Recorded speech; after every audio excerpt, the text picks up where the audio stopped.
Well, alrighty, welcome back to another episode of Generation to Generation, bridging the gap with Rex and Eva. And we're so excited to hang out with you guys today. Matter of fact, we're doing a little test run on video. So you may never see the video. You may never, but we are testing it for the first time to see if we can properly sync video and audio files. And so we are going to kind of get into the deep end of the pool today. We really are. We are. And so, you know, we talked about Veterans Day, and then the previous episode to that was the election.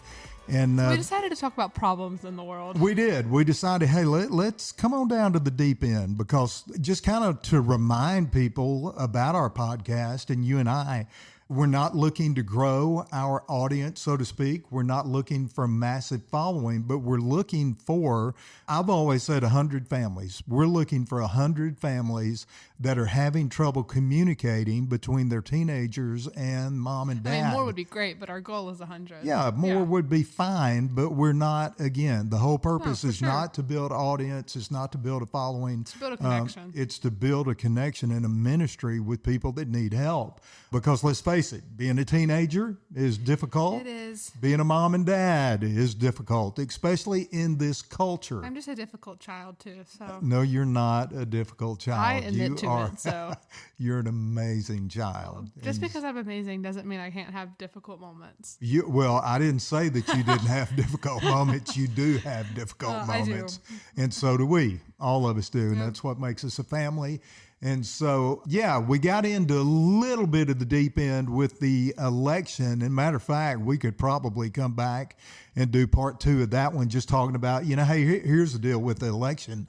A lot of people woke up the next morning. A lot of people are happy. A lot of people are disappointed. Yep. And so you can take that in a bunch of different directions. We may revisit that. But today, this is going to be a hot topic. This is like we skipped the deep end and went straight to the ocean. Oh, you're not kidding. We are in the ocean because a 18-year-old daughter and a 64-year-old dad are going to talk about pornography. Because it's prevalent. It's an epidemic. It is an epidemic. It's a problem. It's a problem in the church. It's a problem in culture. And so, I get, as a pastor, I get almost an email every week. And of course, I know a lot of that is algorithm based on what kind of feedback you get, what kind of emails you get based on the subscriptions you have, all of that stuff. I get it.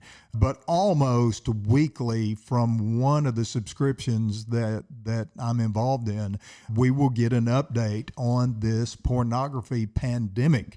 And it's a hot topic for me because I live in a house with 2 women, my wife and my daughter, and I am very protective of both of you. And I've told you this before. If a man, when you start dating, if a man ever shows up and mistreats you in any way, you are going to see a different side of your dad than you have ever seen before. Oh, yeah. Mama's already threatened murder, too, so... Well, hey, that's just the way it is. Yeah. And I know someone could be listening to that and say, well, you're a pastor, and, that's not a very nice response. Well, I'm clearly going to tell you, I am not Jesus. You're a father first. I am a father, and I am doing the very, very best I can to be a disciple of Christ and to be Christ-like and to be loving to all people. But if anyone were ever to mistreat my daughter, I'm just telling you, you're going to see a different side of me, because that goes to God's design for man and woman.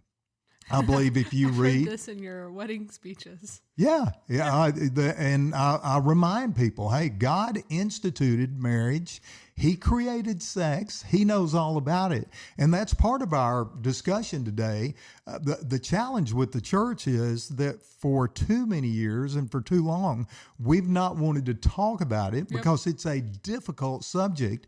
Well, instead of embracing it and talking about it, we kind of keep it at arm's length.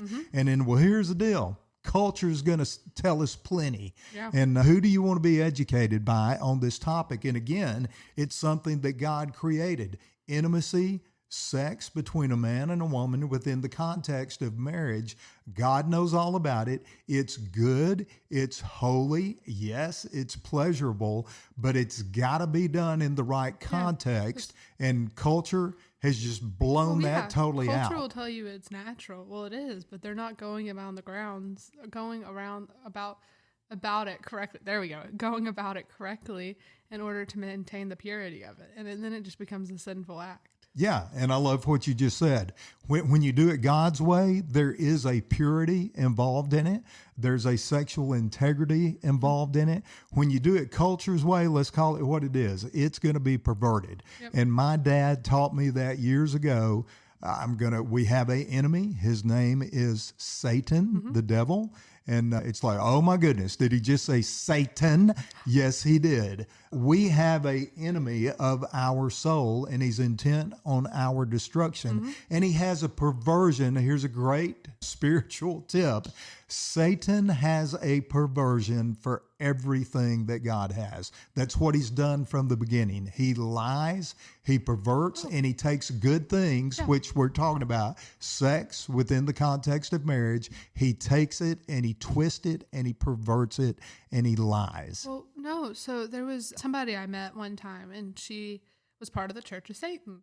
And she was like, well, Satan loves me more than God ever does. And I just wanted to stop her right there and said, okay, first off, you are like, anti-war, pro-peace, anti-animal cruelty.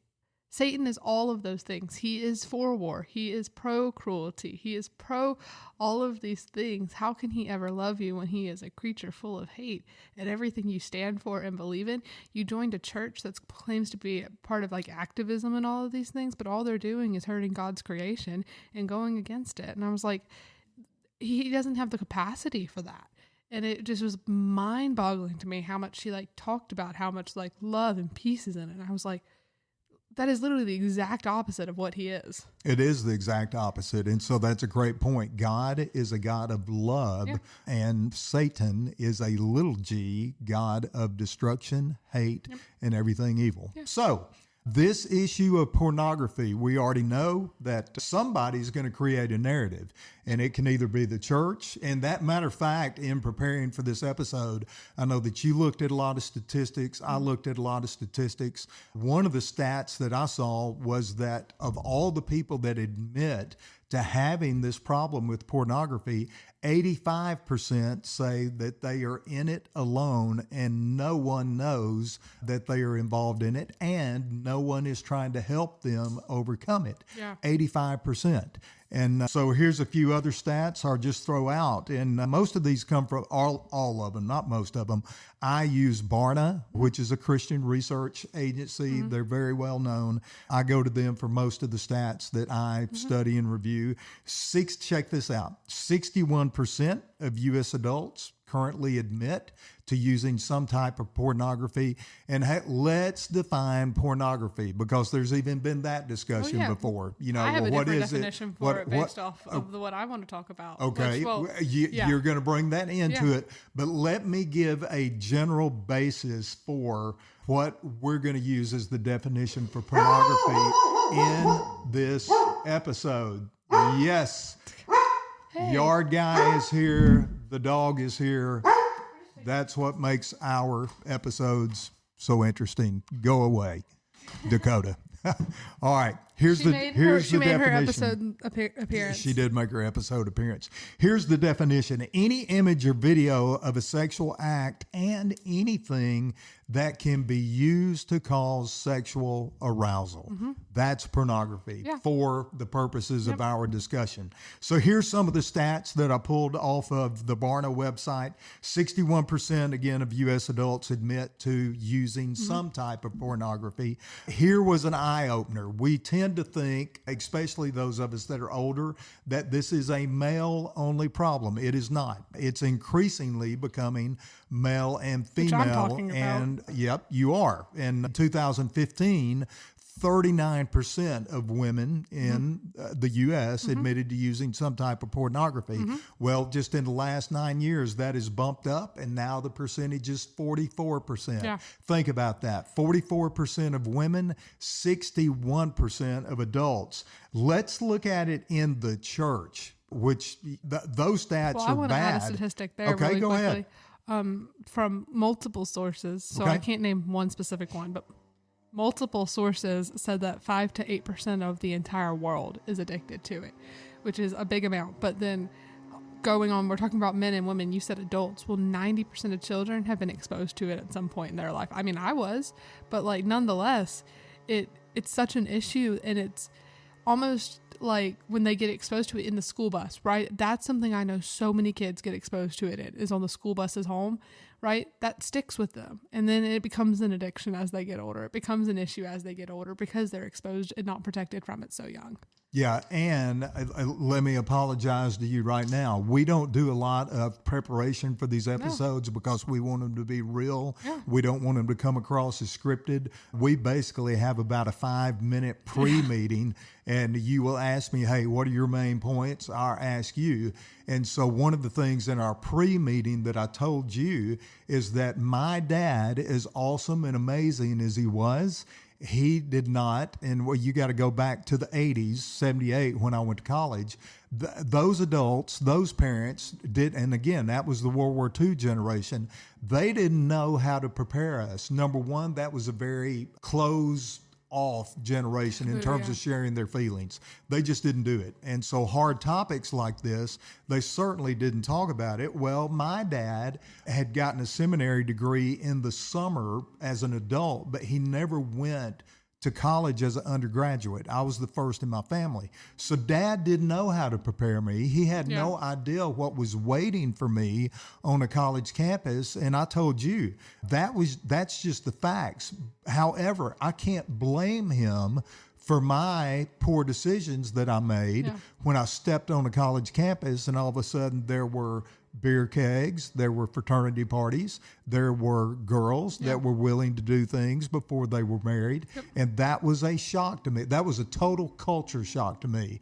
And it goes back to the point you and I have discussed. Somebody is going to create the narrative, and it's either going to be Christians in the church or it's going to be culture. Okay, what am I going to say? Your favorite quote is, they're going to tell you everybody's doing it, but in reality, not everybody's doing it. That's exactly. Those are the first.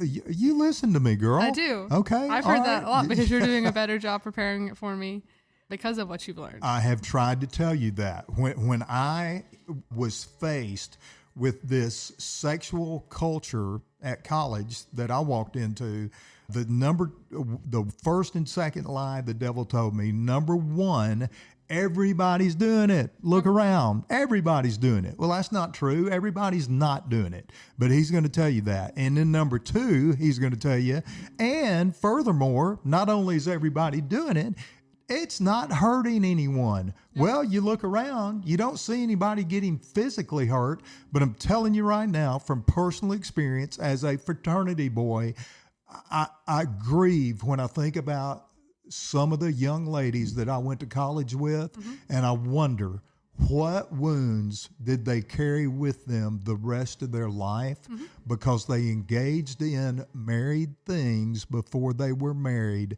and what wounds did they carry with them? And it grieves my heart when I think about that. Because again, you may not can see the physical wounds, but I guarantee you there's emotional wounds there, and we're going to talk more about that. So stats, here's some of the stats concerning stats from the church standpoint. Over 50% of Christians admit to using some type of pornography. Again, that's the ones that admit it in the surveys. This one is really troubling. 21% of youth pastors admit having a problem with pornography, and 14% of pastors admit it. And again, that's just the percentage of the ones that had the courage to answer the question in the survey, do you have a struggle with pornography? And let me say this, kudos to the 21%. and the 14% for having the courage to answer the question, hey, I struggle with this. We don't need to keep people at arm's distance and say, oh, that's taboo. That's too difficult of a subject for us to address. Yeah. No, it's like any other addiction, drug addiction, alcohol addiction, gambling addiction, you name it. It's like any other addiction, and it tricks our body into bad things. It's addicting because of the dopamine rush. And when you isolate people, you remove any chance for them to, find that rush anywhere else. And so it isolates them back into their bad habits. And it's the isolation is what hurts the most, is because by pushing people away, first off, they're scared to talk about it, but two, that there's no way for that they're alone now. And so that's how they're seeking out that, what's the word? That high, that there acceptance. We go. Yep. And you just said the key word, what everyone's looking for. They're looking for love and acceptance. Yep. Used to be a country song, but they're looking in all the wrong places. Yeah. When I went to college, I was looking for love. I just wanted to, my parents loved me, but I wanted a relationship with possibly my future wife. And so really all I was looking for was love with another human being. But Satan sees that as a door, and he will seize on that desire, which is a good desire. It is a holy desire. Yep. To be with someone that you're going to live your life with. But again, he twists it, he perverts it, and you start looking for a high someplace from an image or a video. And it's such an expanded topic now, as opposed to when I was your age. Yeah.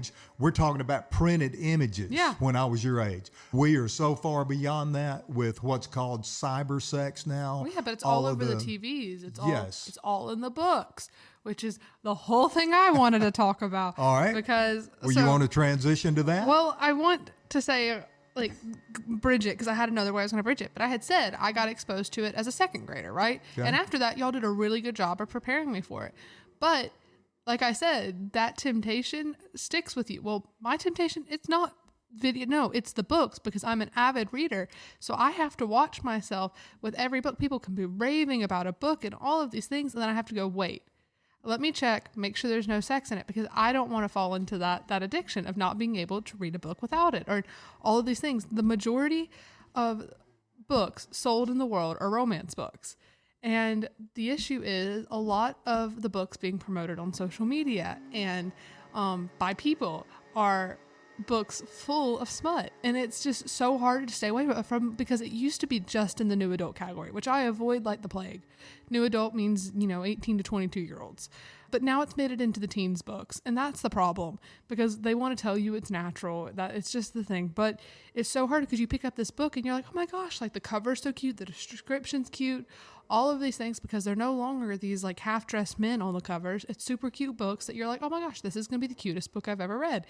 And you look into it and you're like, I have to spoil the books for myself just to find out if they're going to have sex in them. And it's an issue, because I saw something and it said 56% of the books women read, if they're reading a romance book, are full of smut. And it's just, it's heartbreaking, because it's destroying the books by making them a source of pleasure.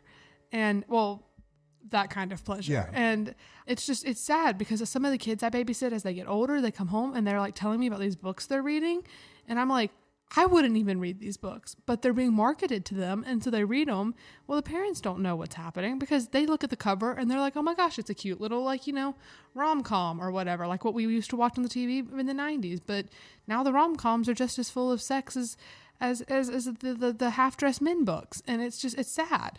Yeah. And it's an invasive, deliberate attack on our children. It is. And it's a power grab. It goes back to messaging. It goes back to branding, just the things that we are presented with. And I am so sorry that it is that way, for your generation. You have to learn how to adapt to it. But some of the books, right? I'm name dropping them because it's a big issue, right? Yeah. Right. Some of the books, the problem is our teenagers, right? They want to look older than they are, right? Specifically our preteens. If you notice, they're not going through awkward phases nearly as much as the generations before them did. They're constantly following the new trends, wanting the new trendy items. They always have this new aesthetic. It's croquet, it's all bows, it's preppy, it's clean girl. It's all of these things that they're following these trends for. Well, the books are just as big of a trend too. So like every Colleen Hoover book, she just got a movie. Wasn't rated R, right? But her books are full of it, right? We'll do some research onto her, right? She started releasing her books just because she was covering up the fact that her son was a sexual abuser. And there's all the Allie Hazelwood books, right? They're like cute little school romances, just as bad.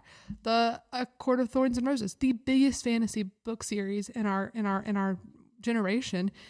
She's been called the author. She's been called the modern day sex writer or whatever. It's absolutely awful. And it's heartbreaking because they're making them into the libraries. They're making it onto the children's bookshelves. And then hearing the kids I babysit talk about them, I'm like, what are you being exposed to that you don't understand, but now it's stuck with you? Yeah, and so you're blowing my mind. The things that you just addressed, I'm not even aware of. But yeah, I'm sitting here like, what are you talking about? So for parents, the you got to start early, and you and I have talked about that. We did something called the Passport to Purity. And that was a really big thing 10 years ago. And it's a great curriculum.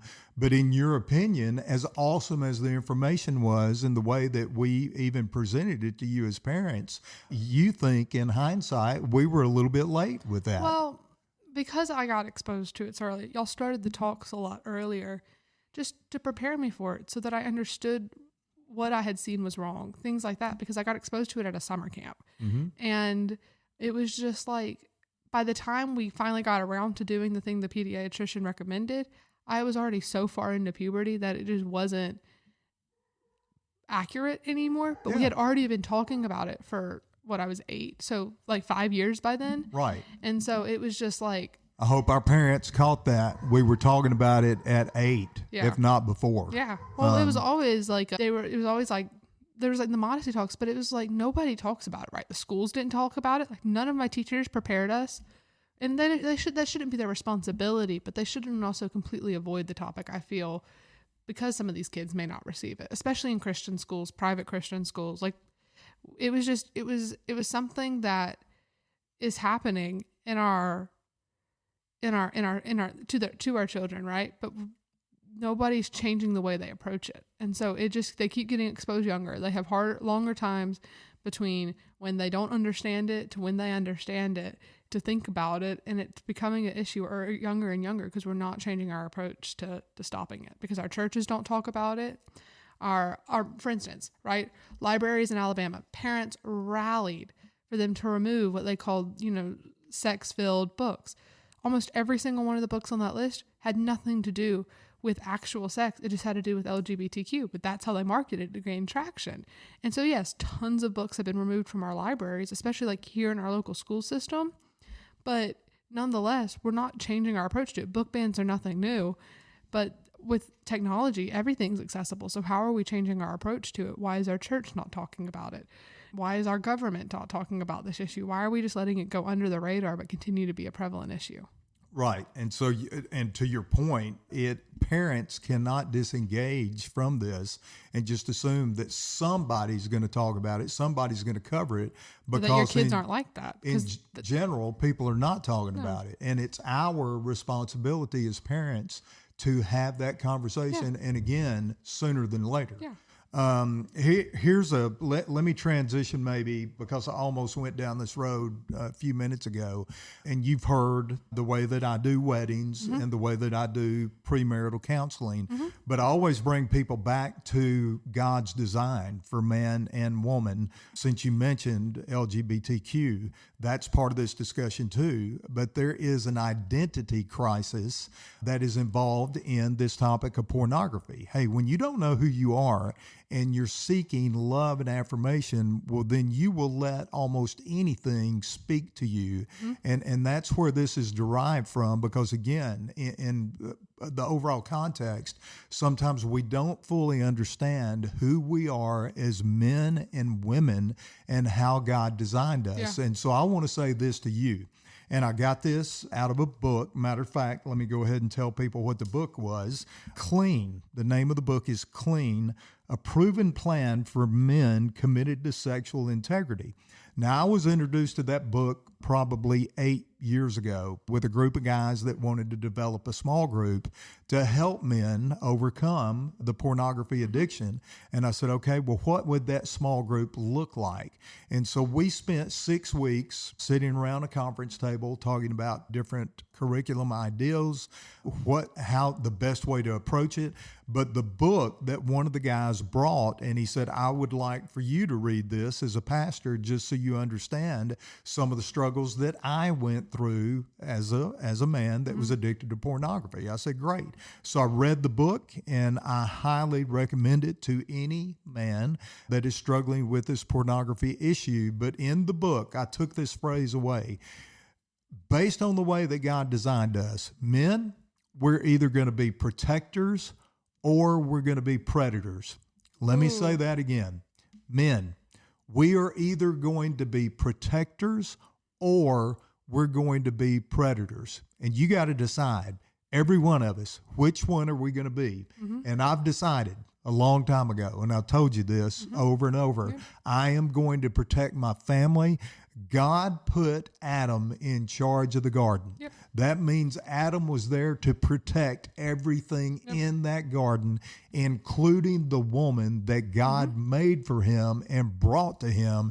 And matter of fact, it's one of my favorite scriptures. When God made Eve, he didn't just leave her laying off to the side and say, hey, Adam, I left something for you under the tree. No. The Bible says that God brought the woman to the man. He presented her to the man. A woman is special. She has a special purpose. She has a unique purpose, a unique God-given identity, and Satan wants to pervert that. And so I'm telling you, Eva Davis, you are special. God designed you that way. And one of these days, I hope to walk you down the aisle and give you to another man. But we will have had this conversation before that walk ever occurs. And I'm going to look him in the eyes, and I'm probably going to kind of lay hands on him a little bit and put my hands on his shoulders real tight. And I'm going to tell him, you better protect my most precious asset in this world. And it is my wife and my daughter. And I have protected her for these years. And now I am giving her to you. You better protect her with your life. Men, I'm telling you, don't let your God-given purpose and design be perverted. Women, don't let your God-given design and purpose be perverted. God designed it. He designed each of you. He designed Eva, me, Mom. And he designed this thing called sex and intimacy. He knows all about it. It's good. And let's not let the world pervert it. No. So I'm preaching a little bit. I get it. I have one comment and one thing I want to talk about. Well, I want you to talk about because I don't understand it fully. So I'm asking you to talk about it. So the first thing is, I said this in the paper. Mind you, I was up till 3:00 last night finishing a paper for classes. But one of the things I said in it is I'm talking about removing emotions from education for context. And I said by trying to place social emotional learning into the classroom, all we're doing is treating the symptom of a greater issue, which is the lack of emotional competence and responsibility within the homes, and that the loss of the traditional home structure is the reason why schools are having to compensate for the emotional education of students.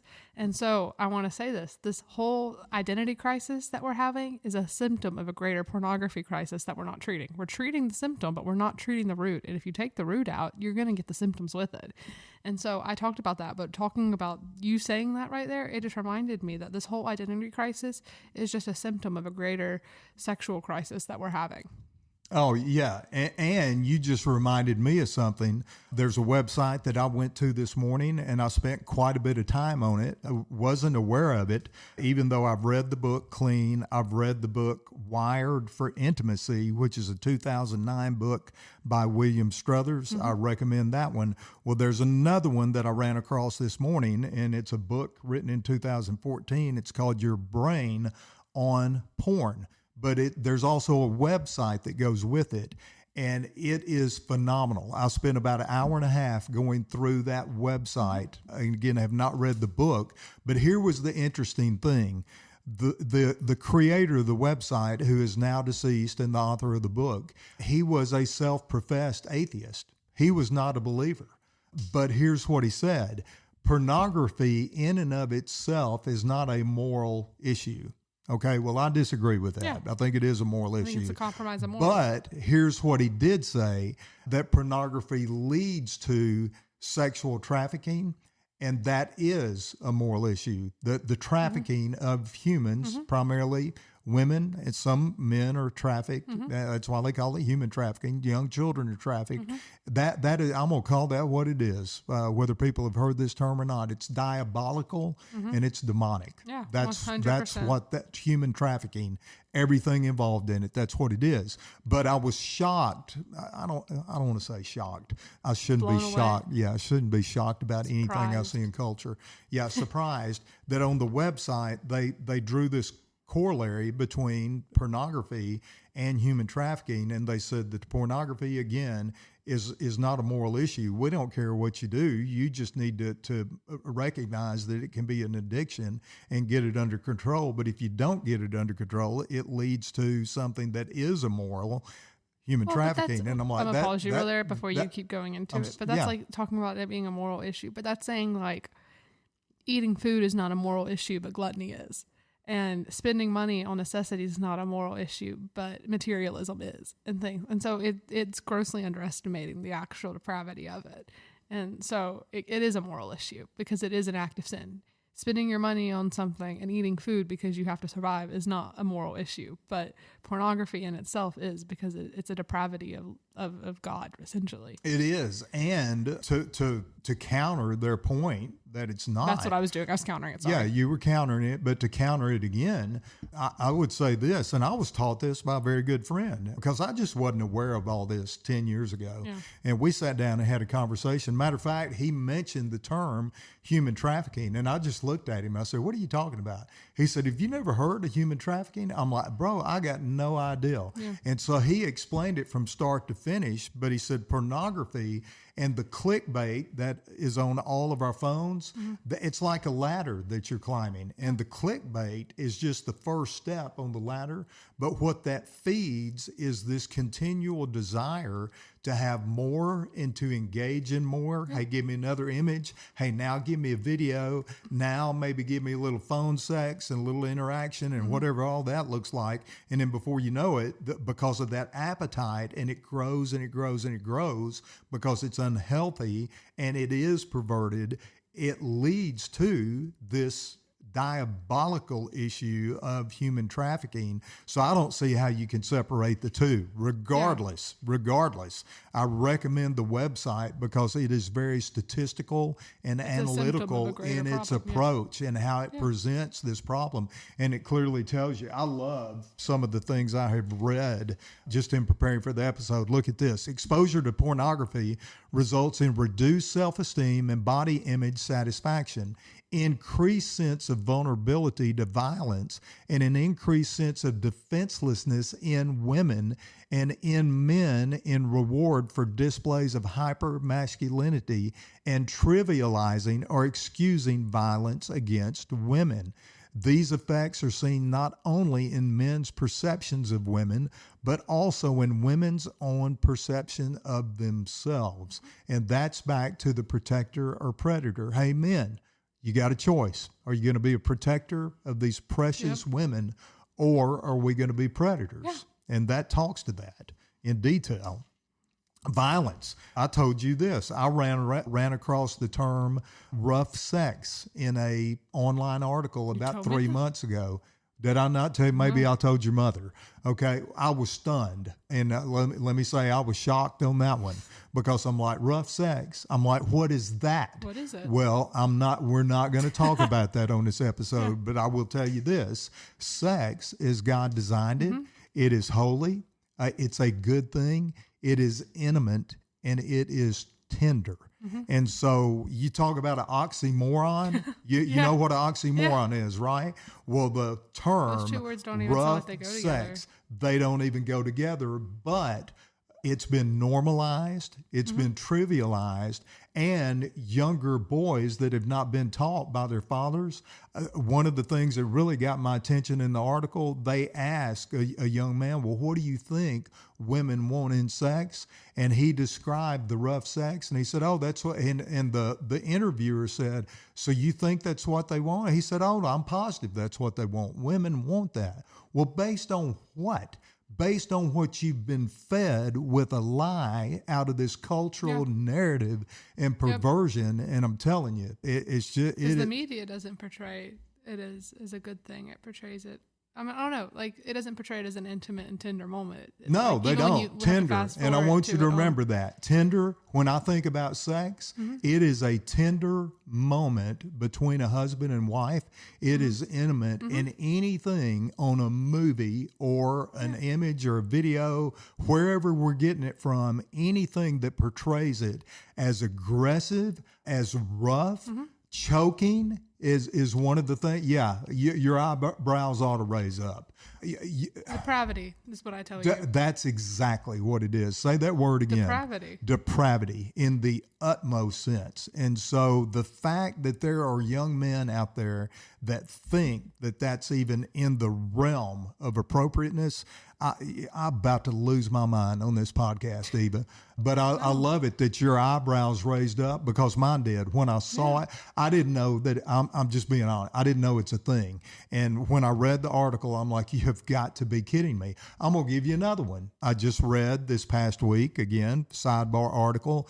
I read these articles so that as a pastor, a husband, and a dad, that I'm aware of what's going on in culture. And sometimes I think, oh, it's not that. Just like the devil told me years ago, oh man, it's not hurting anybody. Everybody's doing it. It's not that bad. Well, guess what? The article I read last week, people are actually flying to Europe for sex parties. That was the article I read, and I'm like, I will not repeat what I said. And they presented it like it was just casual information that we all needed to be aware of. And one of the organizations that sponsors it is called Killing Kittens. Well, that tells me everything I need to know, just in the way that you've named your, whatever, I don't even want to call it an organization, but your society that promotes this kind of thing. Anyway, there is plenty out there to still be shocked about, folks. I have one final question to you. What are your thoughts on the fact that the church refuses to talk about it? Well, not refuses to talk about it, but that it almost shies away from it. Yeah, and shies away is a good word. It leaves parents unaware of it, but it also doesn't, like, I mean, I feel like, for instance, I don't have a youth group, but my best friend's youth group, they use scare tactics to try and push purity culture on these kids. Now, purity is something we should all strive for, right? That's what God's called us to do. But the whole purity culture thing makes it sound like it's of the world. And the way they use scare tactics for it, it terrifies them, and it works, but sometimes it doesn't. And she tells, like, her youth pastor used it on her when she got her first boyfriend, and it was not his place for that. But nonetheless, I don't think it's an appropriate response to it. I think it's, rather than addressing it and how to almost approach it, per se, is just becoming it's wrong, raw, and then never talk about it again. Yeah, Eva, that's a great question, and that's probably where we can bring this. So I got a meeting. Yeah, you got a meeting, and we got to land the plane on this one, and we can come back, because I know you've got a lot of notes, and I do too, that we haven't covered. Oh, I covered mine. But let me answer the question. I don't want to generalize the church's response, because I am sure that there are churches out there that have addressed this in detail. But your comment overall, I think the church is deficient. The statistics prove it. Matter of fact, one of the Barna surveys I read said that you got 85% of the people that say nobody's helping me, nobody's even aware of it. Well, you got 10%, less than 10% say that their church has an effective program to deal with it. Less than 10%, again, which goes back to your question. So let's break that down a little bit. Teaching our young people about sex.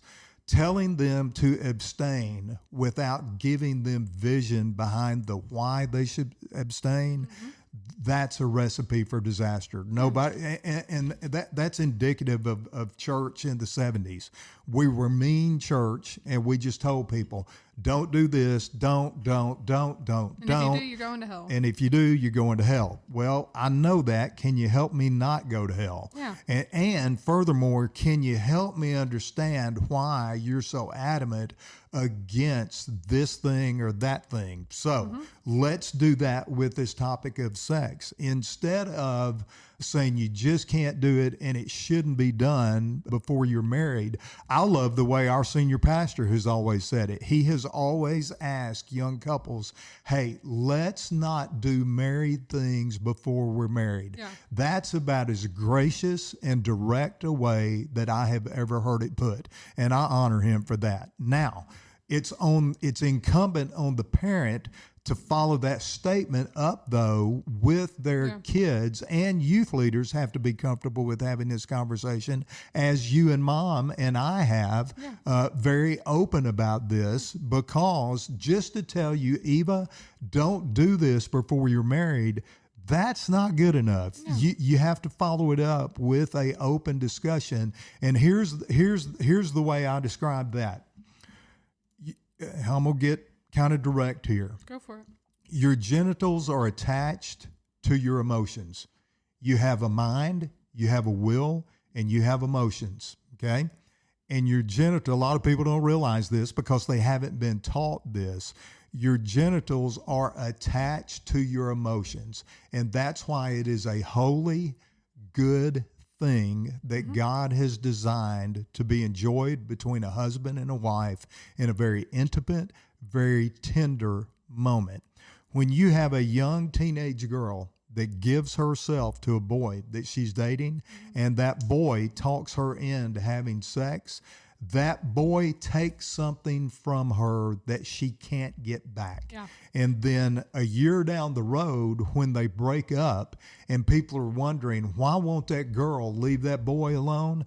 Soul ties. The reason is soul ties. She gave him something very intimate, something very personal, and now he's run off with another girl, directed his attention elsewhere. Well, guess what? She wants that intimacy back, her virginity. She wants it back. And he can't give it to her. No.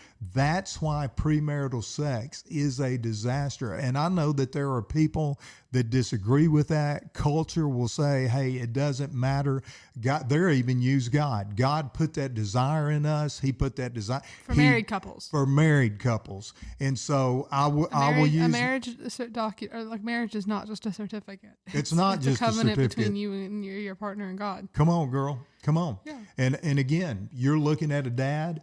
I didn't do it a lot, but I did married things a few times before I was married, and not to my wife. We've been very open with you, and I want to be open with the audience about that, our listeners.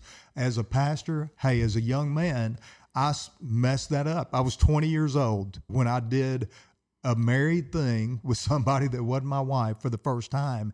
And I look back on that now. Did it destroy my life? Absolutely not. God can redeem anything. He can redeem mistakes. He can redeem our sins. He can redeem, most of all, our lives. And so I have been redeemed from that failure in my life. But looking back on it, I have a full context of that moment, and I'm like, here's the thing. The young lady was willing, and I was like, wow, man, what's happening here? I got led in that moment. I didn't lead in that moment. And again, I can't blame Paul because he never talked to me about it. It's all on me. I was the one that was there, and it was my decision. But I look back on that now, and I'm like, you know what? With the context that I now have about the sanctity of marriage, the sanctity of the marriage bed, the sanctity of true intimacy between a husband and a wife, I'm telling you, emotionally, especially young women, they are going to carry emotional baggage for the rest of their life, and it should be the young men that are leading not the young women. And I say this, we get this big thing about no means no. Well, hey, fellas, you shouldn't put a young woman in the position that she has to tell you no. Yep. Stand up, do the right. And I know this is not popular. Culture is going to say, hey, well, that old guy, he's crazy. But culture preaches consent more than the church does. Right. Yeah. And that's how they normalize Yeah. it. Okay. They're normalizing the behavior that they want. Yep. Well, I'm telling you again, young men, we shouldn't put our young women in the position to even have to say no. Yep. Treat them with respect, treat them with honor, treat them the way God designed them. And again, I am fired up about this topic. We'll have to do another episode. We'll have to do another episode. Rushing to a meeting. So let's always remember, let's be able to talk regardless of what happens. We got to get how bad we butchered the last sentence. We butchered our byline on that. Let's try what again. is Ready? that even called? Sign off? I don't know. Ready? Okay. Ready? Let's remember, let's always be able to talk from generation to generation. Hey, if you enjoyed our episode, make sure to follow us wherever you listen to podcasts and leave a review because it helps people who don't know about us hear our message. And if you want to follow us on our socials, follow us at G2G_podcast on Instagram and Generation to Generation on Facebook.